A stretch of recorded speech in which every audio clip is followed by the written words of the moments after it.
मैंने शादुल्लो खानदान के बारे में सही कहा था ना, लेकिन काश कि मैं गलत होती और तुम मुझे गलत साबित कर सकते।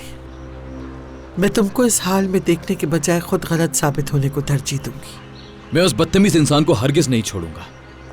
उसे बताऊंगा झूठ बोलना कैसा होता है। बहुत जल्द अपनी बेटी के सामने झूठ बोला। रेहान को यकीन दिलाना होगा इस बात का, यकीन दिलाना होगा कि उसके बाप ने झूठ बोला उससे। और मैं सिर्फ उस इंसान के झूठ की वजह से अपना घर बर्बाद नहीं होने दूंगा दादी जान, कभी भी नहीं। हरगिज नहीं होने देना। दादी जान, मेरे ख्याल से आपको मीरान को भेजने के बजाय रोकना चाहिए, क्योंकि वहाँ पर खतरा है। मुझे कोई भी खतरा नहीं रोक सकता गोनल। अपने लिए नहीं तो कम से कम हमारे लिए सोचो मीरान। देखो एलिफ को, बताओ मुझे उसका क्या कसूर है, किस जुर्म की सजा मिल रही है उसे? मसला खौफ का नहीं है गोनल, मसला ये है कि रेहान अभी भी मीरान की बीवी है। मीरान को इस वक्त अपनी बीवी का सोचना चाहिए। उसी का सोच रहा हूं। मैं सिर्फ एक झूठ की वजह से अपनी बीवी को खुद से अलग नहीं होने दूंगा दादी जान।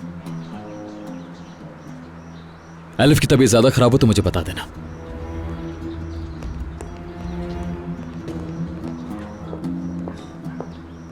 आपने मीरान को क्यों ऐसे जाने दिया? मैं उसे ना भी भेजती तो उसे जाना ही था। अगर उसे रुकने का कहती तो वो और चरागपा हो जाता। मीरान को इस वक्त हमारे सहारे की जरूरत है। अगर हमने एक खानदान की तरह उसकी मदद ना की तो हमें नहीं पता चलेगा कि वो क्या कर रहा है। अब आप क्या चाह रही हैं? क्यों इन दोनों को आपस में मिला रही हैं आप? तुम अपने हसद और जलन में अपनी बिनाई खो चुकी हो गोनल। मेरा मसला है सिर्फ मीरान।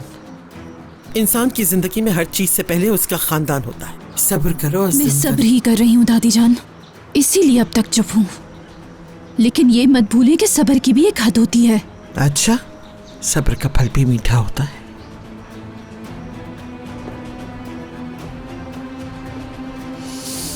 देखते हैं।